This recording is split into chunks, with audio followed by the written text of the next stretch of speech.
Señoras, señores, ¿qué tal? Buenos días, muy buenos días y bienvenidos a Radio Intereconomía, a Capital Intereconomía. Es martes, ya 24 de febrero. El día viene con el sol en la calle, pero con muchos nubarrones en lo informativo. En España, mucho ruido por la decisión de Sánchez de desclasificar los secretos del 23F. La pregunta es, ¿por qué ahora? Ya le digo que nada es casual. En el tablero geopolítico se cumplen 4 años de la guerra en Ucrania. Putin pretendía que Kiev se rindiera en menos de una semana, pero Zelensky, que aquel día se vistió por última vez de traje, resiste.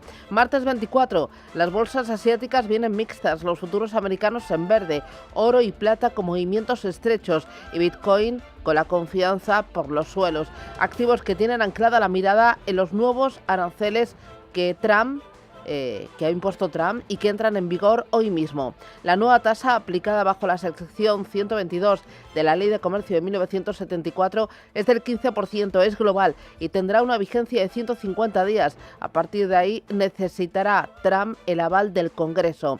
En el Senado los demócratas están dispuestos a plantar batalla. No van a permitir que Trump aplique esta nueva tasa. Aseguran que bloquearán el nuevo arancel global. Pero desde hoy martes, las aduanas de Estados Unidos ya dejan de recaudar los aranceles anulados por el Supremo y además un grupo de 22 demócratas del Senado han pedido que la Administración reembolse en 180 días todos los ingresos, con intereses incluidos, recaudados por esos aranceles. Sin embargo, la Corte Suprema, cuando anuló las tasas comerciales de Trump, nada dijo de devolver lo recaudado en este tiempo. Lo que ha hecho es remitir el caso a un tribunal comercial inferior que tendrá que determinar cuáles serán los próximos pasos. Así que patada hacia adelante. Europa ha reaccionado rápido. El Parlamento Europeo ha congelado la ratificación del acuerdo comercial alcanzado el pasado verano con Estados Unidos. En una reunión extraordinaria, los eurodiputados han pedido que Washington certifique que cumplirá su parte del acuerdo comercial. Olof Gil es portavoz de comercio de la Unión Europea. Voy a repetir lo mismo, pero con un toque ligeramente diferente. Si leen la declaración que la Comisión Europea publicó ayer, lo más importante que diría son 5 palabras. Un acuerdo es un acuerdo. Ambas partes han acordado y de hecho tienen el deber de cumplir su parte del acuerdo que firmamos con Estados Unidos. Así que ahora simplemente le decimos a Estados Unidos que le corresponde a usted mostrarnos claramente qué camino tomará para cumplir con el acuerdo. It's up to you to clearly show to us what path you are taking to honor the agreement. Pese a la pausa temporal en el proceso, la Unión Europea tiene la intención de seguir adelante con la ratificación del acuerdo comercial para amarrar la estabilidad que deberían ofrecer las reglas acordadas. Por ello, los miembros de la Comisión de Comercio de la Eurocámara han decidido darse una semana de plazo antes de bloquear de forma más contundente ese acuerdo. El fallo del Supremo ya ha dejado la primera compañía que ha denunciado al gobierno de Estados Unidos por las aranceles. Es FedEx. Roberto Sol, buenos días. Buenos días. La empresa de paquetería exige un reembolso completo por las medidas comerciales de Donald Trump, tal como recoge el documento que ha enviado al Tribunal de Comercio Internacional de Estados Unidos. La compañía explica que tuvo que importar mercancías de países a los que les afectaba estos gravámenes. En septiembre, FedEx estimó que los aranceles le supondría un impacto de $1.000 millones. La primera empresa que denuncia después del fallo del Supremo, pero no la única que ha reclamado la devolución de los aranceles. En diciembre, Costco ya denunció a la administración Trump antes de que se produjera este fallo, y a estas denuncias de estas dos compañías se suman las que han hecho pequeñas y medianas empresas a través de la asociación We Pay the Tariffs, empresas que llevaron este caso al Supremo. Las primeras estimaciones hablan de que el gobierno de Trump tendría que destinar más de $100.000 millones para estos reembolsos. Ahí tenemos a FedEx, veremos si en las próximas horas hay otras compañías que toman el camino idéntico, el denunciar el arancel impuesto por Donald Trump. Trump, el presidente de Estados Unidos, esta misma noche pronunciará el discurso sobre el Estado de la Unión. Rubén Gil, ¿qué tal? Buenos días. Buenos días, 2 de la mañana hora española. Un discurso que, según ha adelantado ya el propio Trump, será largo porque tiene mucho sobre lo que hablar y en el que la economía tendrá un peso importante. Tenemos un país que ahora va bien, tenemos la mejor economía que hemos tenido nunca, la mayor actividad que hemos tenido nunca, un discurso mañana por la noche y me oirán decir que va a ser un discurso largo porque tenemos mucho de qué hablar. Y entre todo eso que nos tiene que contar Donald Trump, ojo, porque según publica el Wall Street Journal podría anunciar una nueva tanda de aranceles de seguridad nacional, después de que la Corte Suprema anulara muchas de las tarifas que había impuesto hasta ahora. Según esa información, esos nuevos aranceles podrían afectar a productos como el hierro fundido y accesorios de hierro, tuberías de plástico, productos químicos industriales y equipos de redes eléctricas y telecomunicaciones. Aranceles que se impondrían en virtud del artículo 232 de la Ley de Expansión Comercial de 1962 y que irían al margen y en paralelo de ese arancel global del 15% que anunció el pasado viernes y que ya ha entrado a las 6 de la mañana en vigor. Trump hablará también de asuntos internos como la inmigración y de política internacional, con las negociaciones con Irán en el foco, con el objetivo de intentar convencer a sus votantes en un momento en el que las encuestas no les son favorables a 9 meses de las elecciones de medio mandato que se van a celebrar en noviembre. En las bolsas se palpa agitación y certidumbre por esa amenaza de Trump de reconstruir el muro arancelario, pero las bolsas están también a los temores en torno a las disrupciones sobre la inteligencia artificial. Esto está golpeando a la tecnología y también al sector financiero. Eva Villanueva, ¿cómo tenemos los mercados? Buenos días. Muy buenos días. Pues están turbulentos en el paraguas de múltiples referencias que están asestando un golpe al ánimo de los inversores. Anoche veíamos nueva jornada de liquidación en Wall Street, caídas superiores en los principales índices. Teníamos al índice rector de Wall Street, al S&P 500, cerrando en los 6.837 puntos, lo que le vuelve a poner en negativo en el año. Veíamos al Nasdaq también con caídas superiores al 1% y también, por supuesto, caídas las superiores para el Dow Jones, que perdía el 1,6%. También el Russell 2000 caía con fuerza, y todo en una jornada donde por parte de los grandes protagonistas se veía el golpe de IBM, que se desplomaba un 13% después de que Anthropic describiera nuevas capacidades de programación para su producto Cloud Code, y en un escenario donde, como decía, las persistentes preocupaciones sobre las disrupciones de la inteligencia artificial ha golpeado de manera importante al sector tecnológico una jornada más, y entre las Big Techs, Microsoft, que se desplomaba un 3%, prácticamente lo mismo Meta, con caídas superiores al 1%, Google, y todo en un escenario donde los inversores dudan en medio de lo que está siendo lo que es la nueva tensión arancelaria y lo que va a ser los próximos movimientos a anunciar en ese muro arancelario por parte de Donald Trump. Los futuros del S&P 500, sin embargo, se estabilizan a esta hora, avanzan un 0,20%, aunque iniciaban la madrugada asiática con caídas, con ese miedo en torno a bancos, a financieras y ese impacto de la inteligencia artificial y la advertencia de Trump a los países que no abandonen sus acuerdos comerciales. En Asia, China ha vuelto a la negociación tras esas festividades del Año Nuevo Lunar. Lo hace con subidas del 0,89% en un día en el que el Banco Central ha mantenido tipos, y también importante como el Nikkei en Japón sube casi el 1%, mientras pide a Estados Unidos cumplir con el acuerdo comercial. En el mercado de bonos, entre tanto, hemos visto cómo ha subido la rentabilidad del Treasury a 10 años hasta el 4,04%, mientras los inversores analizan los efectos judiciales en materia arancelaria. E importante, como en Europa, en el mercado de divisas tenemos al dólar, que está subiendo hasta ahora hasta los 97,80 unidades. Viendo en los activos como el oro, o a esta hora está retrocediendo hasta los $5.181, y por supuesto pendientes en el marco de las tensiones geopolíticas de un petróleo que sube. Hoy tenemos al crudo ligero subiendo un 0,84%, el Brent, que vuelve a recuperar los $72 el barril, a esta hora justo retrocede hasta el 71,99, el West Texas 66,85 dólares, pendientes de las conversaciones entre Estados Unidos e Irán, mientras se aumenta la tensión en torno a lo que pueda pasar, y con una Europa que se prepara para nueva cascada de resultados. Los futuros del DAX avanzan un 0,14%, los del Eurostock un 0,23%. Son las 7:09, esto es Radio Intereconomía. El martes nos trae más noticias.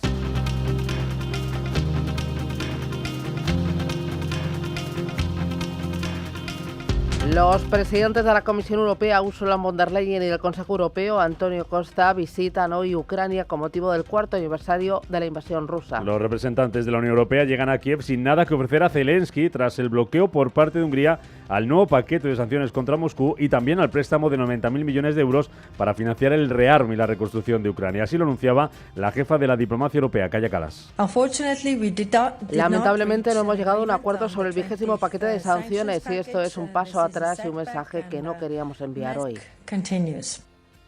El canciller alemán Friedrich Merz llega este martes a China en su primera visita oficial al país como jefe de gobierno. Merz visita China en un contexto marcado por el regreso de Pekín como principal socio comercial de Alemania y por las tensiones en torno a las tierras raras, la tecnología y las fricciones transatlánticas. El canciller alemán se va a reunir con Xi Jinping en este viaje con el objetivo de reforzar la cooperación entre ambos países y reducir la vulnerabilidad ante la política arancelaria de Estados Unidos. En México continúan los disturbios por la muerte del líder del cártel Jalisco Nueva Generación. El gobierno federal y las administraciones estatales han activado operativos de emergencia, han suspendido clases y han cancelado eventos públicos ante el riesgo de nuevos disturbios. Varias aerolíneas internacionales como United Airlines, Southwest Airlines o Air Canada han suspendido incluso sus vuelos con México. La presidenta Claudia Sheinbaum pide calma ante el caos desatado en varias ciudades. Y lo más importante en este momento pues es garantizar la paz y la seguridad de toda la población, de todo México. Y así se está haciendo. El día de hoy ya hay más tranquilidad. Europa podría suspender las sanciones a Delcy Rodríguez. Así le va a proponer la Unión Europea, levantar esas sanciones a la presidenta encargada de Venezuela después de que los legisladores del país sudamericano aprobaran la semana pasada una ley de amnistía limitada para ciertos presos. De esta forma, Europa comparte el planteamiento de España de levantar las restricciones, tal y como señalaba el ministro de Exteriores de España, José Manuel Álvarez. Si el actual gobierno de Venezuela en esta nueva etapa está dando pasos en la línea que nosotros queremos, la Unión Europea tiene que mandar una señal clara de que esa es la vía correcta, de que si se siguen dando más pasos en esa dirección, la Unión Europea seguirá dando más pasos. Y también necesitamos tener una interlocución política a la altura de lo que quiere España para la Unión Europea y, por lo tanto, haré esa propuesta y explicaré la visión de España. La presidenta del Banco Central Europeo, Christine Lagarde, subraya la importancia de la independencia de los bancos centrales. En un foro celebrado en Washington, Lagarde destacaba la importancia de que los bancos centrales mantengan esa independencia del poder político, declaraciones que se producen en medio de las dudas sobre el rumbo de la Fed ante las presiones por parte del presidente estadounidense Donald Trump. Creo que es un componente crítico de esa independencia. Así que no es una independencia sin control, sino una independencia con una fuerte consideración de la rendición de cuentas ante los representantes del pueblo.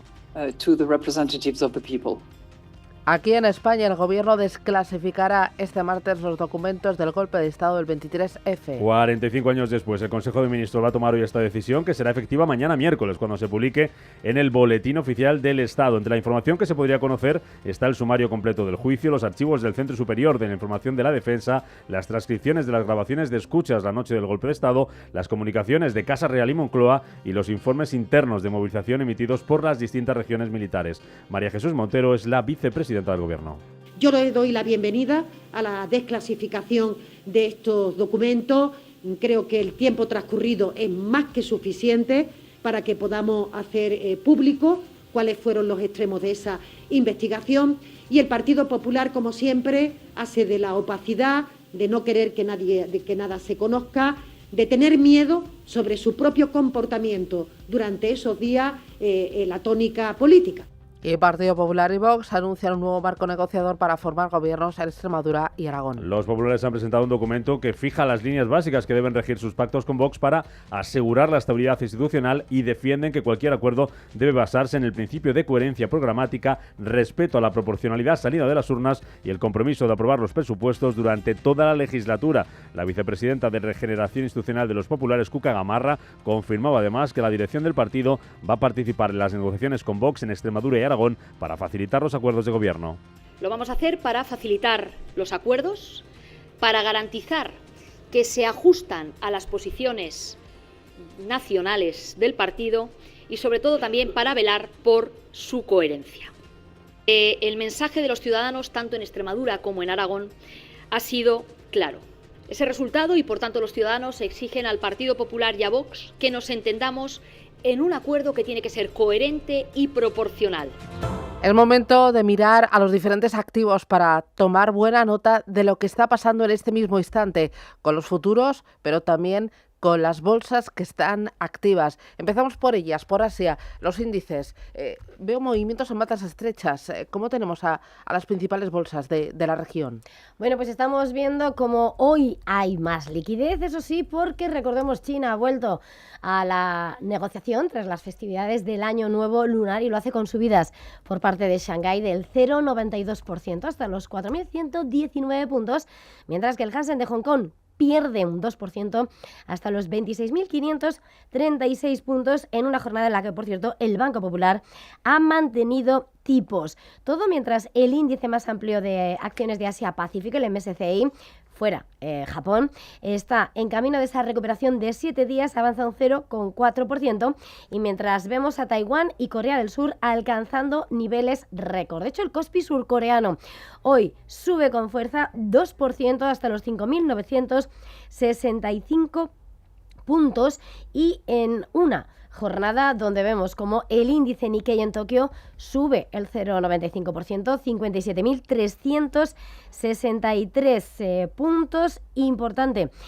como además el yen, estamos viendo como el dólar se fortalece a 154,98 yenes, después de que el Nikkei, el periódico, haya informado que Estados Unidos ha tomado la iniciativa, sus autoridades, para realizar controles de tipos, que lo hicieron en enero, para apuntalar la moneda japonesa, y estaban listas para realizar una intervención. Australia, por su parte, cierra la baja tímidamente, 0,04%, 9.022 puntos, y en India también retrocesos del 0,80% hasta los 25.508 puntos. Importante mirar al VIX de volatilidad, lo tenemos ligeramente a la baja, se coloca en 21,08 puntos. Los futuros americanos vienen todos ellos en verde, aunque suavecito. Sube un 0,32 el futuro del Nasdaq 100, 0,23 el futuro del S&P 500, el Dow Jones apunta un futuro más plano, subida del 0,13%. En Europa, el Eurostock 50, el futuro con vencimiento en marzo, arriba un 0,23%. El DAX ETRA también en verde, sube un 0,13%. Y las criptomonedas, vamos a ver en tiempo real cómo tenemos a Bitcoin y Ethereum. Bitcoin, $63.209, sigue de capa caída, la confianza por los suelos, cae un 3,82% frente a ayer, en la última semana casi un 8%, y Ethereum, $1.827, el recorte es del 2,77%. Esta es la fotografía, vamos al contenido, a las claves, a lo importante.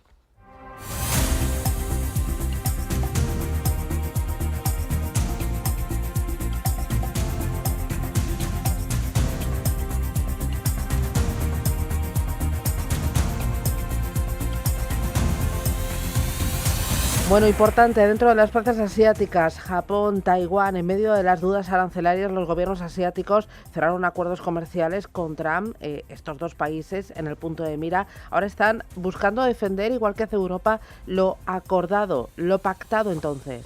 Pues sí, comenzando por parte de Tokio, el ministro de Comercio nipón, Ryosei Asakawa, ha solicitado que el trato que reciba el país bajo el nuevo régimen arancelario estadounidense sea tan favorable como el acuerdo alcanzado entre ambas partes el año pasado.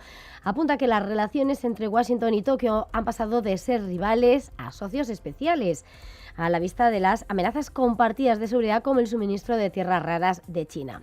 Mientras, en Taiwán también el gobierno ha dicho que va a buscar garantías de Estados Unidos para asegurar que los términos beneficiosos que ya ha acordado no cambien. En una jornada donde, por cierto, viendo a los protagonistas del mercado de Taiwán, el gran fabricante de chips como TSMC hoy sube un 3,42%, en un día donde además hemos estado pendientes del registro de un terremoto en Taipei, pero que no ha dejado huella en la cotización. El Banco Popular de China mantiene tipos tal y como se esperaba. Sin cambio, deja las tasas preferenciales para préstamos a 1 y 5 años en el 3 y 3,5% respectivamente. Ya es el 10º mes consecutivo que deja sin cambios esa política monetaria. Recordemos que el plazo de 1 año es el referenciado para los préstamos nuevos y pendientes, y el de 5 años es el que influye en las hipotecas en las viviendas. Las autoridades buscan el equilibrio entre apoyar la economía y la estabilidad monetaria. China, que recordemos, en el último trimestre del año pasado desaceleraba y se expandía al 4,5% interanual, su ritmo más lento desde que levantó las restricciones del coronavirus en 2022. Y todo mientras la institución monetaria muestra cierta tolerancia conduciría a un fortalecimiento gradual de la moneda que se ve apoyada por la debilidad del dólar. El yuan chino ha seguido apreciándose en los últimos meses y el yuan offshore se ha fortalecido desde alrededor de los 6,97,4 por dólar estadounidense a principios de año a los 6,88,9 de este martes. China prohíbe las exportaciones a una veintena de compañías de defensa niponas. Entre ellas incluye las filiales de Mitsubishi Heavy Industries, que lo que está aumentando las tensiones todavía más, si cabe, con Tokio. Pues sí, y hasta ahora los títulos de Mitsubishi Heavy Industries están cayendo un 3,61%, al tiempo que, por supuesto, se ve como esa lista de compañías en la lista negra de China están profundizando las caídas. Kawasaki Heavy Industries también se desploma a esta hora un 4,35%. Pekín suma así a 20 empresas de defensa niponas a su lista negra en el control de exportaciones, tanto por parte de individuos como de organizaciones. Intensifica, por tanto, la disputa entre las dos economías más grandes de Asia tras la victoria electoral de la primera ministra Sanae Takaichi en Tokio. La designación prohíbe a los exportadores suministrar artículos de doble uso, es decir, bienes con aplicaciones tanto civiles como militares, a algunos de los principales contratistas de defensa de Japón. También prohíbe a las entidades extranjeras proporcionar a las empresas tecnología de doble uso originaria de China. En cuanto al sector tecnológico y tras la liquidación de anoche en Wall Street, ¿cómo está cotizando Asia? ¿Qué es lo que estás viendo? Pues estamos viendo cómo la radiografía es bien distinta, aunque sin lugar a dudas una de las compañías, el conglomerado inversor tecnológico SoftBank, que mira más a lo que es esas inversiones fuera de Asia, como es su gran inversión en OpenAI, hoy se está desplomando un 5,4%, mientras que vemos a títulos como Advantest en Tokio subiendo el 4,5% y Renesas Electron, que retrocede el 1,75%. Vemos fuertes subidas en el Kospi surcoreano y es precisamente la tecnología quien la impulsa. Samsung 3,4% de subida, SK Hynix 5% de subida. Y entre tanto, eso sí hay que señalar como la tecnología de hardware funciona mucho mejor que esa liquidación que hemos visto en las últimas horas en el software, que sobre todo está en Estados Unidos. Entre tanto, las acciones del modelo de IA de Hong Kong están subiendo, Zipu 14,5%, Minimas 6,9% y los más conocidos de esa tecnología de China de Hong Kong es MCI, que está perdiendo un 2,25%, o Huajón, que retrocede también esta mañana. Y una cosita más, Hong Kong, el ejecutivo del país está trasladando sus quejas por la toma de control de Panamá sobre 2 puertos controlados por CK Hutchison. La compañía sigue consultando con asesores la legalidad de esta sentencia. CK Hutchison, que está perdiendo un 2% esta mañana en la bolsa de Hong Kong, protesta Hong Kong y llega después de que en las últimas horas Panamá cumpliera lo que ya había advertido. Ha asumido formalmente el control de las instalaciones portuarias, incluidos sistemas informáticos, bajo un decreto. Toma de control mientras anula los contratos portuarios clave que tenía con esa subsidiaria de CK Hutchison con sede en Hong Kong. Una suspensión que iba ligada a la transferencia de las operaciones provisionales de esos puertos a los gigantes navieros, a la danesa Maersk y Mediterranean Shipping con sede en Suiza. La nueva concesión se adjudicará en 18 meses.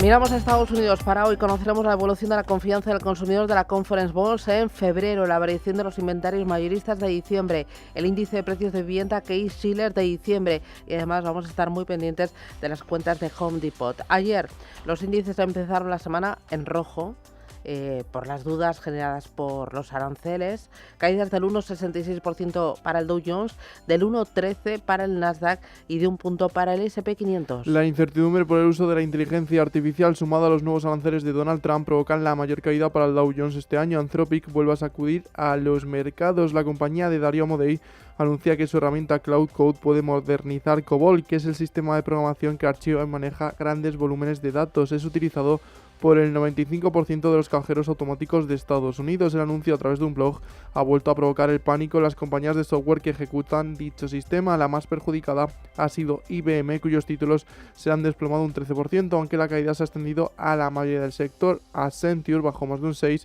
Los títulos de Autodesk cayeron más de un 3% y las acciones de AMD bajaron casi un 2%. Importante, las bolsas cayeron principalmente por los aranceles globales de ese 15% que entran hoy en vigor y, ojo, hoy a Trump estaremos todos con los oídos bien abiertos, los ojos también bien abiertos, escuchando qué es lo que dice en el discurso de la nación. En él repasará las prioridades de su gobierno y, según The Wall Street Journal, destacará la fortaleza de la economía estadounidense y presentará nuevas medidas para reducir el coste de la vida. El fallo del Supremo ha abierto la puerta a que miles de compañías puedan reclamar millones de dólares debido a los gastos de relocalización de producción que han tenido que hacer para ajustarse a las nuevas medidas tomadas por Trump. Una de estas empresas es FedEx, que ha presentado una demanda al gobierno en el Tribunal de Comercio con el fin de obtener un reembolso completo de estos aranceles. Christopher Waller, gobernador de la Fed, sobre los efectos que puede tener la decisión del Supremo. Quizá las empresas bajen sus precios a medida que disminuyan los costes de los insumos asociados a los aranceles, o tal vez los precios no se vean afectados si el gobierno vuelve a imponer rápidamente al menos algunos de los aranceles en virtud de otras leyes. Es demasiado pronto para saberlo. En cualquier caso, dado que los aranceles solo afectan temporalmente a la inflación, por eso tengo en cuenta que la inflación es subyacente para tomar mis decisiones públicas. Bueno, el foco también estuvo puesto en el culebrón Paramount, Warner, Netflix, ya que los estudios han hecho otra propuesta en su último día de plazo, apurando. Aunque no se ha especificado los detalles, desde Bloomberg apuntan que mejora la oferta de $30 en efectivo que presentó la compañía de David Ellison a los accionistas de Warner el pasado 8 de diciembre. Además, el medio apunta que Paramount le habría dado más certezas financieras a los estudios. Bueno, e importante esa alianza entre Nvidia y Amazon. El lunes, la compañía de Jensen Huang colaborará con compañías como Siemens, Palo Alto Networks o Akamai Technologies para llevar su tecnología a la ciberseguridad de tecnologías operativas, y Amazon invertirá $12.000 millones en centros de datos en Luisiana. La compañía busca dar soporte a sus servicios de nube y con este proyecto generará más de 2.000 empleos. Son las 7:30, miramos a Europa.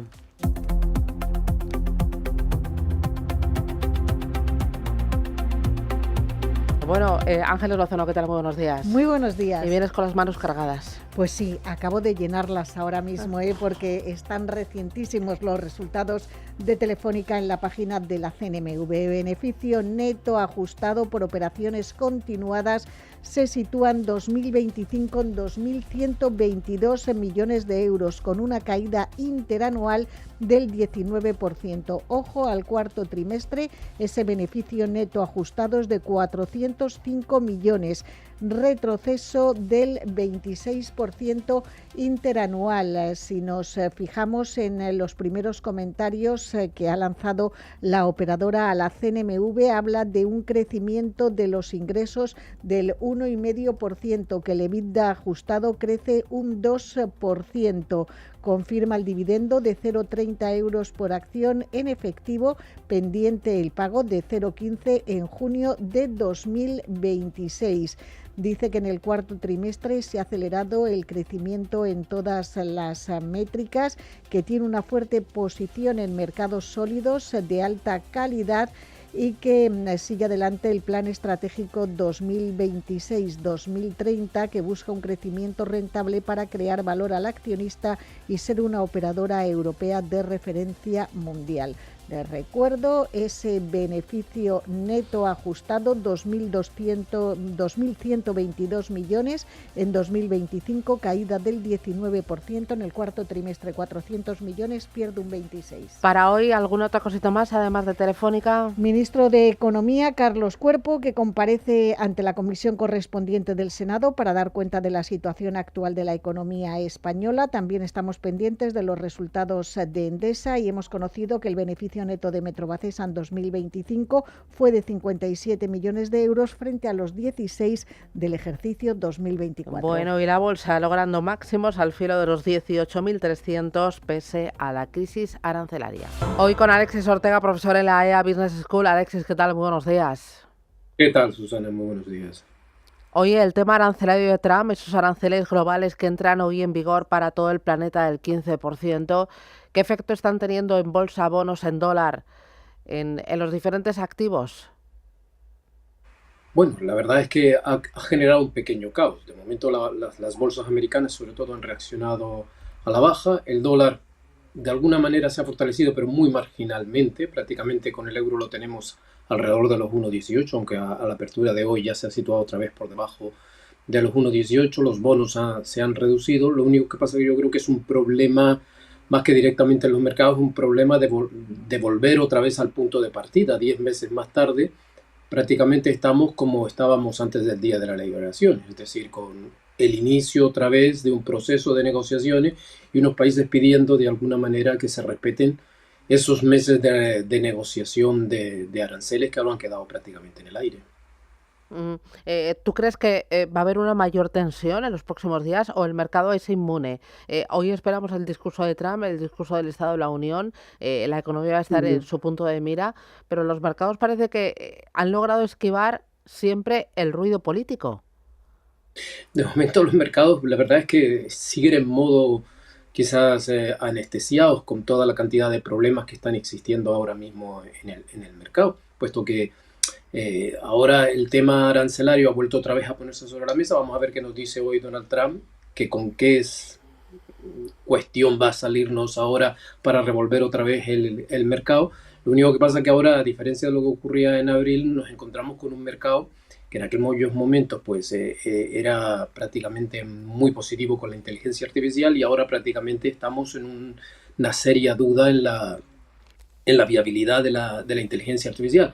No tanto por el propio negocio en sí directamente, de lo que pueda significar la inteligencia artificial, sino por el hecho de que son negocios con muchas necesidades de capitales y los tipos a largo están subiendo de una manera muy importante. Yo creo que el gran problema en estos momentos está centrado en los mercados de deuda y sobre todo en los mercados de deuda privada, que de alguna manera habían reducido muchísimo sus diferenciales con respecto a la deuda pública y no era prácticamente sostenible. Otro elemento que me interesa es el petróleo y también el gas. Se cumplen 4 años de la guerra en Ucrania. Hemos visto que la energía ha sido uno de los elementos a utilizar en esta guerra, en esta batalla. Sí. Y ayer veía que tanto el sector petrolero como el del gas en Europa estaban marcando récords. ¿Tú crees que vamos a ver niveles más altos o que ya estamos en momento techo? Yo creo que el tema de la energía y sobre todo del petróleo ahora mismo está muy influenciado por un problema geopolítico en torno a Irán. Irán es un productor de petróleo, aunque está fuera del mercado, de alguna manera significa tensiones en un mercado muy sensible a la situación geopolítica. Y eso está tensionando bastante el precio del petróleo. Un precio del petróleo que, si uno lo mira en términos de oferta y de demanda, la verdad es que debería estar o estable o mucho más abajo de lo que ahora mismo tenemos. Sigue existiendo muchísimo más oferta que demanda en el mercado y por lo tanto eso debería empujar a la baja el precio del petróleo. Por lo tanto, de alguna manera me da la impresión de que mientras exista la tensión geopolítica en torno a Irán, pues es probable que el precio del petróleo se mantenga tenso y con unas ligeras subidas, o si en caso de que hubiera un ataque incluso con algún salto alcista, pero en general yo creo que la tendencia del precio del petróleo es a la baja. Y en cierto modo, si lo mira desde un punto de vista político, Donald Trump ya no necesita tantos líos para unas elecciones de medio término que están teniendo problemas. Está teniendo problemas ahora con los aranceles, está teniendo problemas geopolíticos con Ucrania y con Irán, dos guerras que parecía que las iba a resolver muy rápidamente y ahora solo le faltaba que de alguna manera el precio del petróleo subiera y le complicara el panorama, vamos a decir, inflacionario. El panorama inflacionario es algo que preocupa mucho a la Reserva Federal de Estados Unidos, pero parece que los mercados están en modo complaciente y se están apoyando principalmente en resultados empresariales porque están superando con creces las expectativas del mercado en Estados Unidos y especialmente en Europa, ¿no? Y en todos los sectores. Sí, en general yo creo que los resultados se están comportando de una manera muy positiva y por lo tanto de alguna manera sostienen a las bolsas en estos momentos. Y además hay un nivel altísimo todavía de liquidez en el mercado que está ayudando a los mercados a funcionar. Lo único que pasa es que obviamente todo el tema de la inflación es un tema muy importante. Hay que tener en cuenta que Powell desde octubre prácticamente del año pasado ha dejado de ser de facto el presidente de la Reserva Federal y su capacidad de maniobra es relativamente pequeño. Y nadie está pensando en lo que pueda hacer la Reserva Federal de aquí a mayo, que podría ser que se mantuvieran los tipos, pero realmente todo el mercado está planteándose la idea de una bajada de tipos de interés en Estados Unidos a partir de mayo. Se hablan de 2 o se hablan de 3, dependiendo, aunque de alguna manera lo que tenemos es una inflación no controlada del todo. La sorpresa del PCE del viernes, por ejemplo, fue bastante importante en este sentido y por lo tanto de alguna manera avala que si la Reserva Federal va a seguir bajando los tipos de interés con una inflación no controlada, pues el precio del oro y de la plata continuarán en esta tendencia que tenemos, alcista. Además de vigilar oro y plata, de estar muy pendiente de resultados empresariales, de los que quedan por publicar, ya pocos, mirando a Asia, otro de los elementos importantes. China ha mantenido sin cambios los tipos de interés de referencia, mientras que Pekín ha mostrado tolerancia hacia un yuan más fuerte. ¿Cómo estás viendo este movimiento? Bueno, de alguna manera ya el Banco de China ya ha mantenido, lleva 3 meses manteniendo los tipos de interés estables. No hay gran necesidad de variar los tipos de interés con un país que tiene una inflación que ronda entre el 0,2 0,5 anual, no mensual, que eso lo tenemos prácticamente en Occidente, por lo tanto es una inflación muy controlada.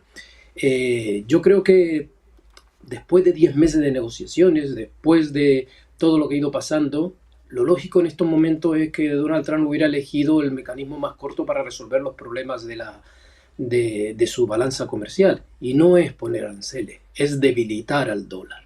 El dólar está muy sobrevalorado y prácticamente digamos que el aprovechamiento de otras naciones ha sido el devaluar artificialmente sus divisas para poder entrar en Estados Unidos a unos precios muy baratos. Ahí donde debió haberse concentrado toda la lucha por parte de Donald Trump, y hubiese tenido muchísimos problemas. Por lo tanto, que ahora mismo el yuan esté fortaleciéndose con respecto al dólar, yo creo que es muy positivo para China y muy positivo para Estados Unidos. Solo hace falta que de alguna manera el euro también se sume a esta tendencia y de alguna manera vuelva otra vez en esa tendencia que se ha suspendido prácticamente desde el verano y estamos en una situación lateral, y por fin avancemos por encima de los 1,20, que es lo que yo creo que en este momento Estados Unidos y Europa necesitaría.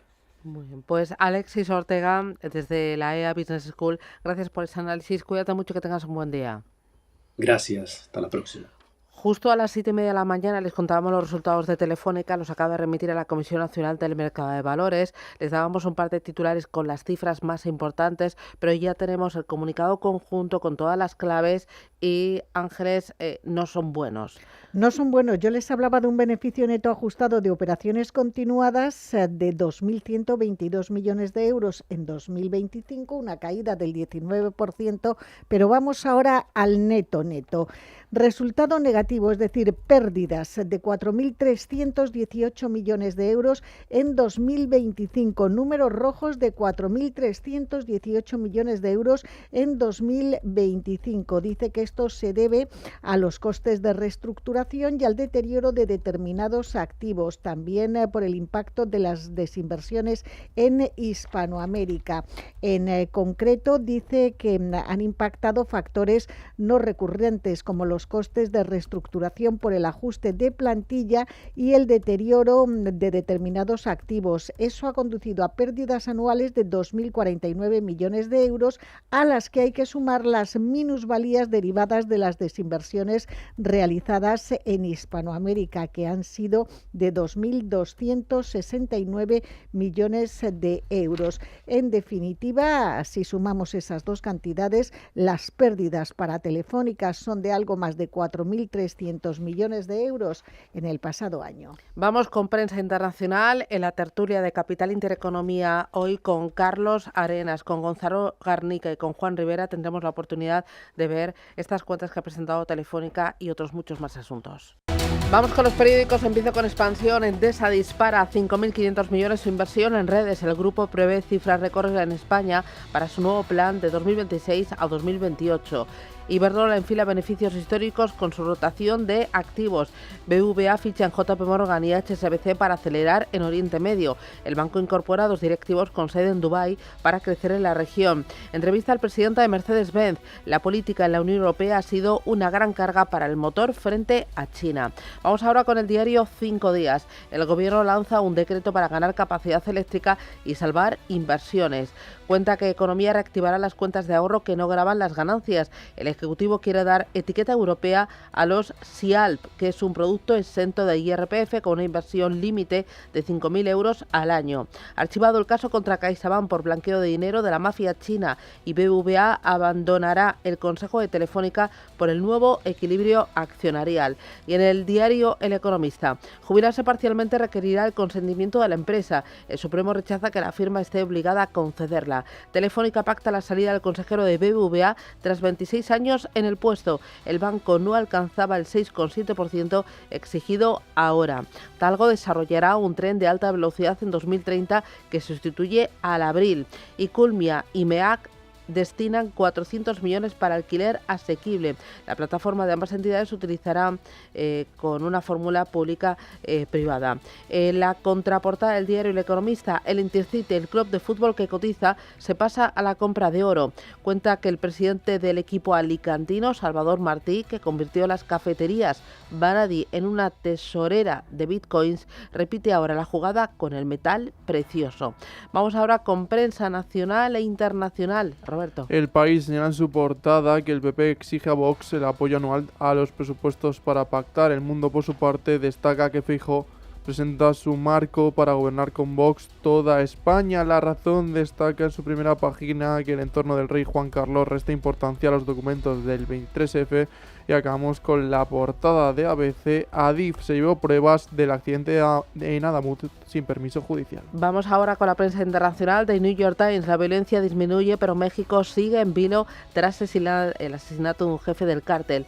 Muchos residentes y turistas se quedaron en sus casas un día después de una redada militar dirigida contra un líder conocido como El Mencho, lo que desató la violencia en todo el país. Las autoridades informaron que al menos 62 personas murieron en la operación. The Washington Post. El principal general de Trump prevé graves riesgos en un ataque a Irán. Es el general Dan Kane, jefe del Estado Mayor Conjunto, ha advertido que la falta de municiones y de apoyo de los aliados podría significar un mayor peligro para las tropas norteamericanas. Lo han dicho personas familiarizadas con estas discusiones. Y voy con The Wall Street Journal. Un informe viral apocalíptico revela la profunda ansiedad de Wall Street sobre el futuro de la inteligencia artificial. El experimento mental de Citrini Research desconcierta a los inversores que ya desconfían de las disrupciones tecnológicas. Vamos con Europa y empezamos por Alemania. Handelsblatt. El Handelsblatt del Frankfurter Allgemeine, las ventas de empresas alemanas que cotizan en bolsa en China se están erosionando. The Times en Reino Unido destaca que Peter Mandelson es liberado tras arresto por sospecha de mala conducta, y Financial Times destaca en su primera página que Zelensky insta a Trump a ver más allá de los juegos de Rusia. Le Monde en Francia señala que 4 años después de la invasión de Ucrania, Rusia continúa hundiéndose cada vez más en el autoritarismo y la represión, y Les Echos señala: guerra en Ucrania, los rusos quieren hacernos creer que tienen tiempo, pero ya no es así.